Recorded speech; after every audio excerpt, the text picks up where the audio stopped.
मंदिर प्रांगण में उपस्थित हैं दूर दराज से सभी अति महान भाव, मेरे पिता के तुल्य, मेरे पिता के समान बुजुर्ग नौजवान भाई यहाँ पर विराजमान, हमारी आदरणीय वंदनीय पंच कमेटी मेरी आवाज को ग्रहण करती हुई सीता के समान पवित्र इस मातृभूमि का श्रृंगार, मेरी मातृ शक्ति, मेरी माता बहनाएं, इस प्रोग्राम की शुरुआत करूं उससे पहले पूजा डाकुर जगटारी अलीगढ़ की तरफ से आपके श्री चरणों में नमामि नमस्कार। राम साहब, श्रोता बंधु, आपकी बस्ती में एक से एक कलाकार पधारे हैं।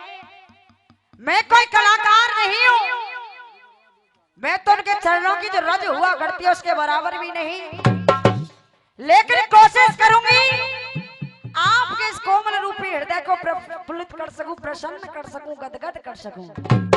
आइए, 4 लाइनों में लिख रहा है कवि और प्रत्येक शब्द को आप तक पहुंचाने की कोशिश कर रहा है भैया चाहड़ साहब, कहना है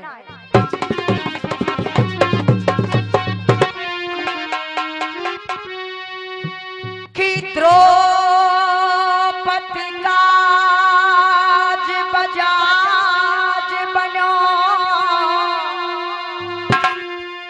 और दीन सुदामा को महल बनायो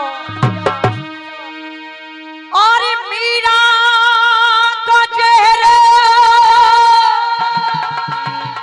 बनो अमृत और वह गंगा को नीर कठोरता में आयो, नरसी फकीर को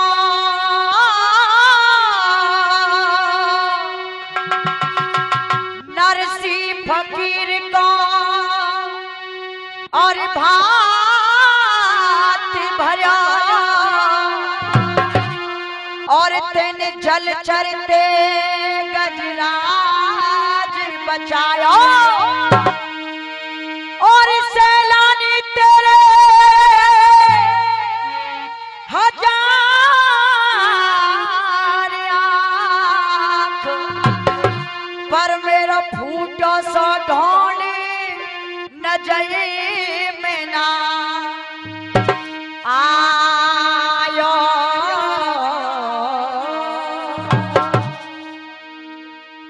श्रोता बंधु, आपको समझाने की बताने की जरूरत नहीं है, सभी विद्वान श्रोता बैठे सारी बातों को जानते हैं। जिकड़ी का कार्यक्रम है और जिकड़ी की जो शुरुआत होती है, जिकड़ी की जो मर्यादा है, आप जैसे विद्वानों ने बड़ा सुंदर नाम दिया है साखी। साखी के बोल आध्यात्मिक होंगे भैया चाहड़ साहब, और कवि लिख रहा है कैसे,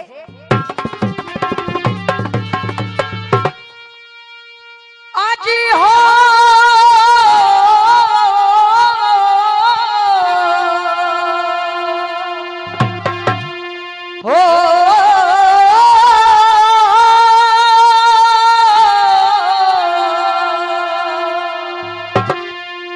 और पंछी आए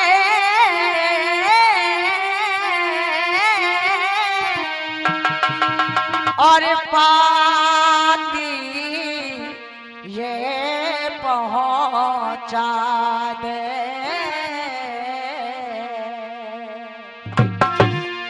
और जहां भरतार रे या पातिए और अयो नकुगा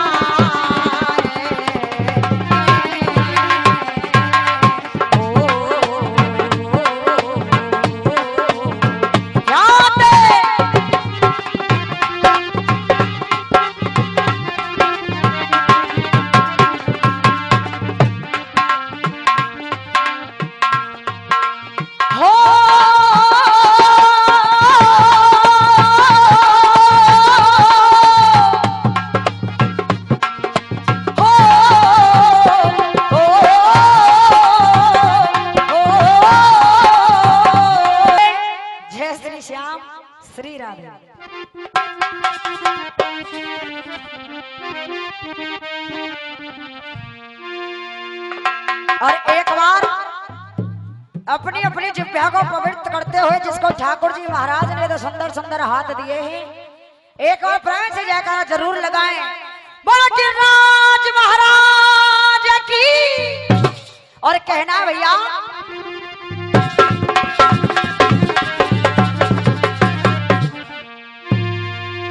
और पंछी आए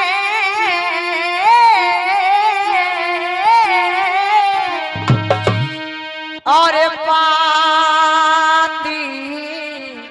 ये पहुंचा दे, और जहां बरतार रे या पाती अरे अयो नखूंगा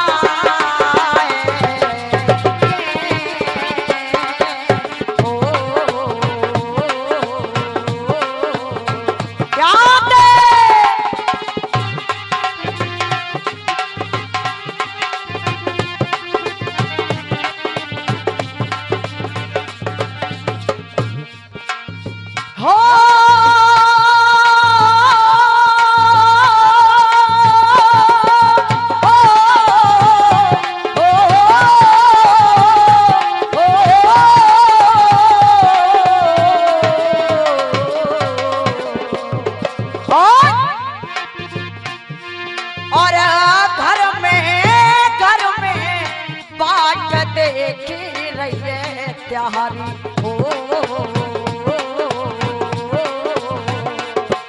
कहा, और घर में बाट देखी रही त्यारी अलवेली नार रे ये उनको अयो समझा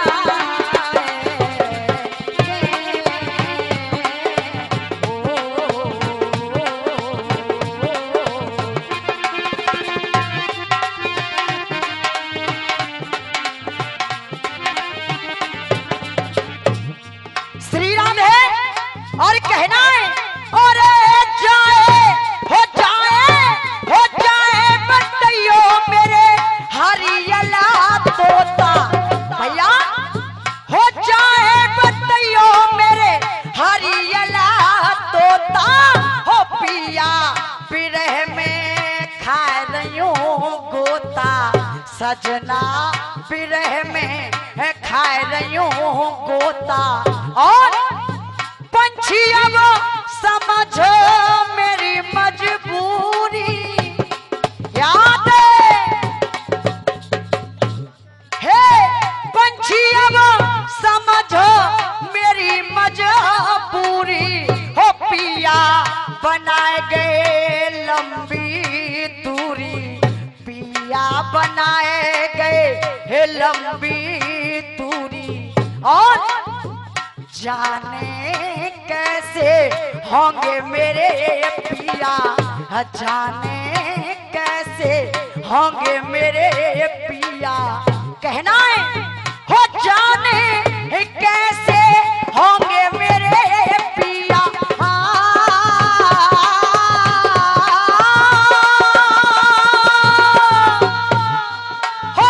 हो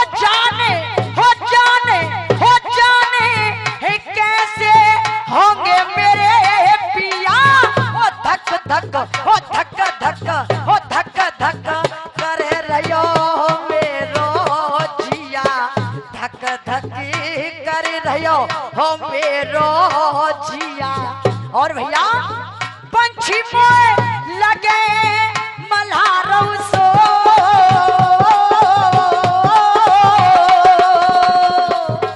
अरे लखना कहे आवे है सावन वेरी, हो बोलेंगे पपिया कोयल, वो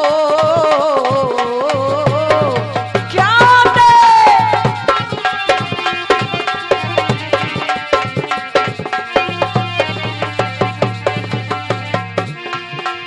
अरे बोल मत बोले हो जहरीले,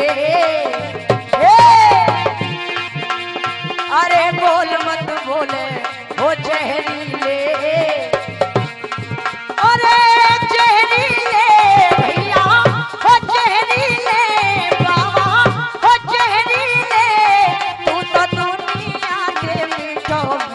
बोल, अरे बोल मत बोले ओ जहरीले।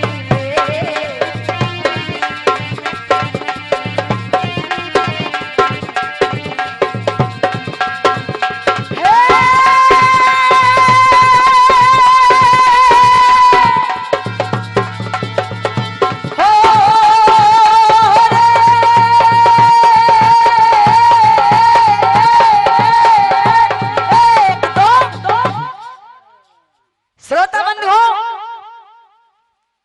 ऐसा कोई प्रसंग नहीं है, ऐसी कोई कथा नहीं है चाचा जी जिसको आपने अपने कानों द्वारा 10-20 बार सुन नहीं लिया हो। प्रसंग सारे वही है, कथाएं सारी वही है, गायबे वाले वही और सुनवे वाले वही है। बड़ा सुंदर सा प्रसंग आपके लिए हम सुनाने के लिए जा रहे हैं। एक रोज पांचों पांडवों और कौरवों के बीच में जुए का खेल हो गया है। उस जुए के खेल में पांचों पांडव अपनी राजधानी को हार गए। पांचों पांडवों के लिए 12 साल का वनवास और 1 साल के लिए अज्ञातवास दे दिया गया। पांचों भाई अपनी पत्नी द्रौपदी को लेकर के वन को चले गए। उधर दुर्योधन अपने महलों में सोया है। अंधेरी रात है, नींद नहीं आ रही है, बेचैनी होने लगी। विचार कर रहा है कि ख्वाब राज को देखे पंडा, ख्वाब राज को और देखे पंडा, सड़ी अकल में बोल रहे और यही वजह ते करण आज वो बन बन भटकत डोल रहे। बड़े होशियार बने हुए पंडा जिनकी भादी ले गई नारी, और बाबा वो लिख रे निपट। आज दुर्योधन विचार कर रहा है, जिकड़ी की झड़ आ रही है चाहर साहब, और दुर्योधन अपनी बात रख रहा है। भैया कैसे?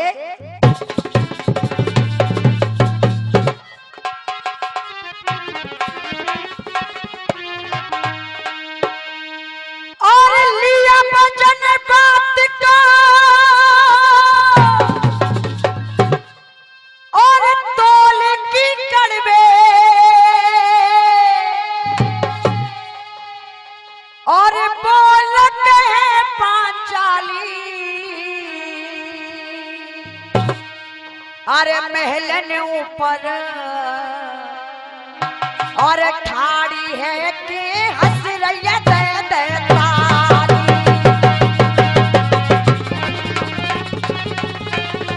क्या दे?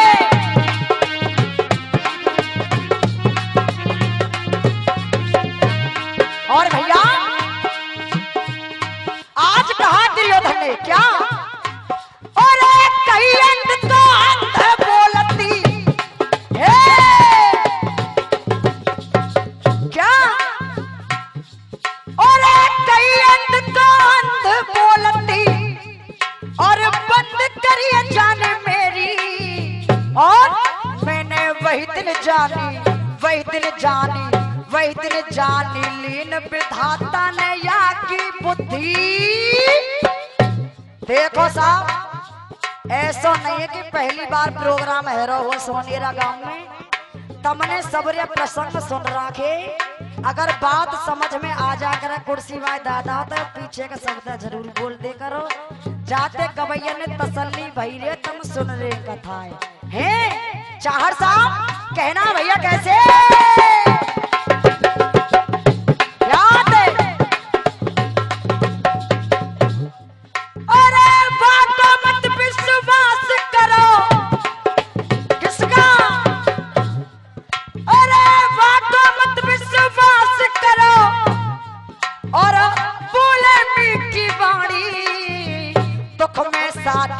दुख में साथ वही देखो जगी होए आंखन में पानी।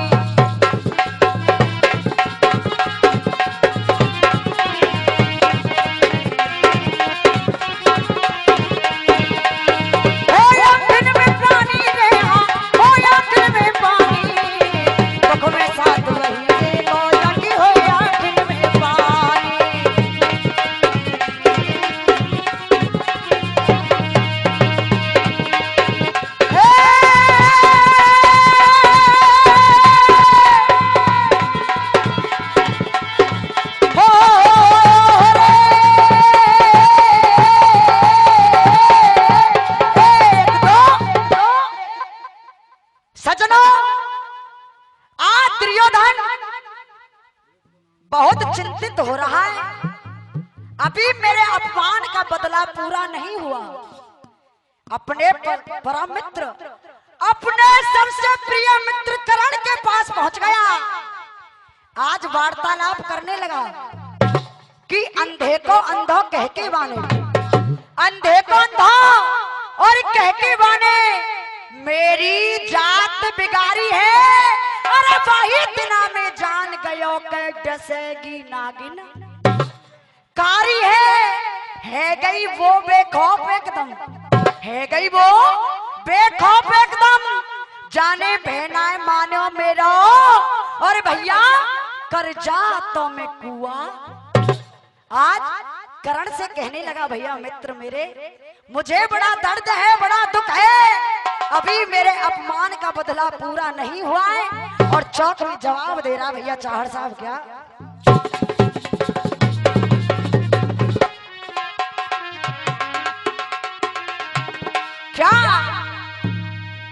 यानी मोते ले लिया और पंगारे।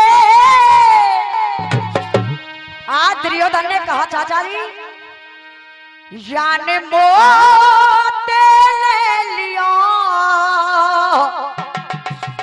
और पंगारे, और मैंने नाच नचाए दियो नचारे।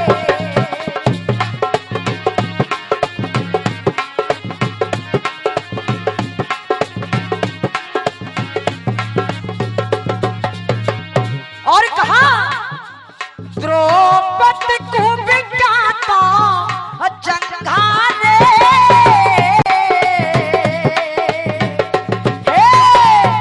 और ये 51 रुपए का सम्मान मेरे भाई गुप्त दान कर रहे हैं।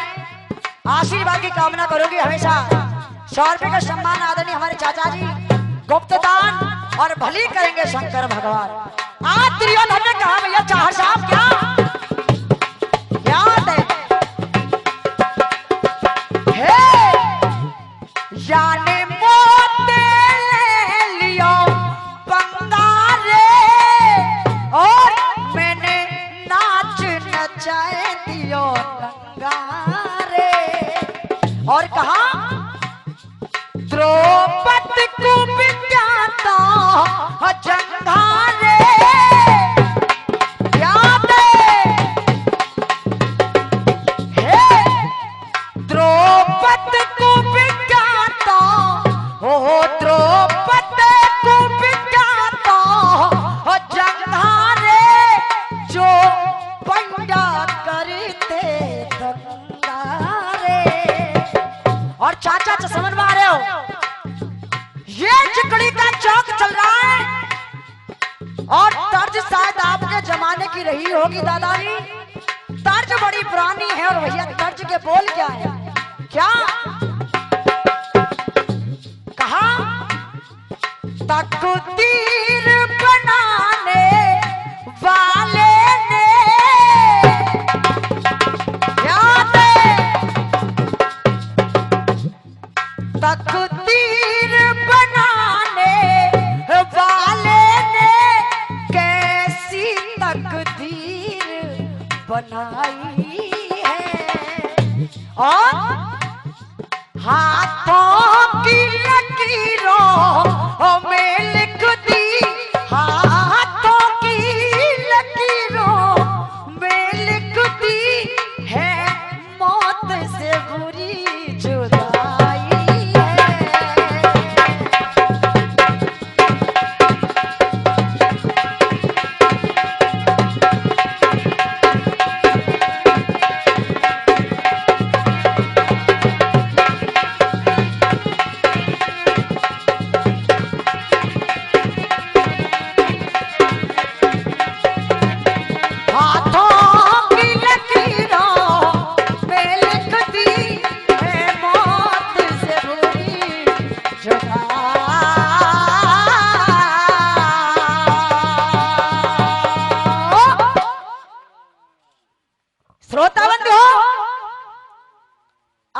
दुर्योधन की बात को कर्ण ने सुनाए। आहा बिल्कुल साहब। कर्ण ने बड़ा सुंदर जवाब दिया, मेरे मित्र दुर्योधन, ऐसा नहीं सिर्फ द्रौपदी ने आपका अपमान किया हो, अपमान मेरा भी हुआ है। उस पांचाली ने, उस द्रौपदी ने मुझे सूत पुत्र कह के संबोधित किया था, शायद आप भूल गए हो। मैं आपके लिए याद दिला रहा हूं किस जगह पर, किस समय पर उस पांचाली ने मेरा अपमान किया। समय मेरा समापन की ओर है। जिकड़ी की मराठी आ रही है चाहड़ साहब, और कवि बड़ी सुंदर पंक्तियों में लिख रहा भैया।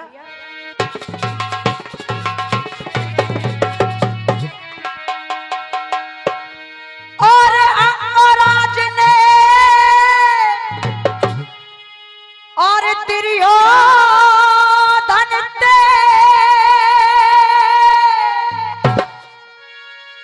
और ऐसे बचना उचारो है,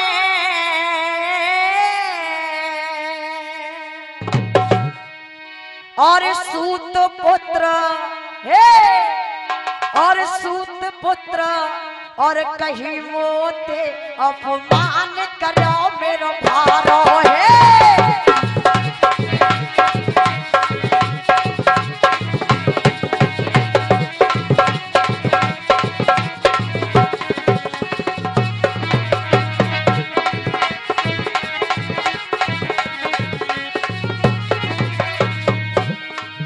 और बीच स्वयंवर भरी सभा में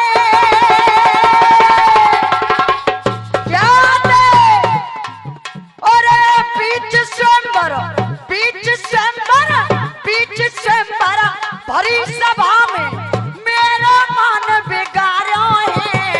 मेरी छाती भवक रही, कह लखनऊ बर के बारो है। मेरी छाती भवक रही, कह लखनऊ बर के बारो है।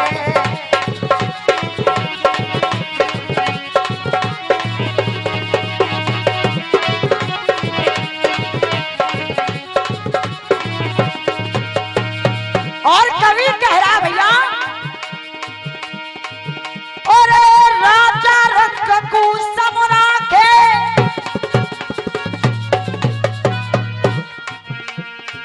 राजा रंग को समुरा के शमशान उसी को कहते हैं। और अरे पार लगा दे, पार लगा दे, पार लगा दे नैया को, भगवान उसी को कहते हैं।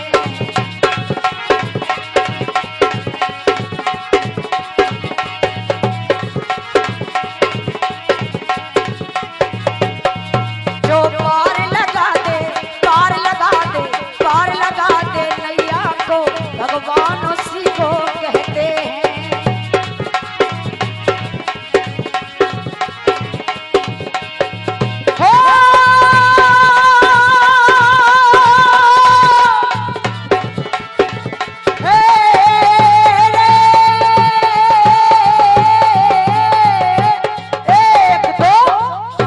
राम राम।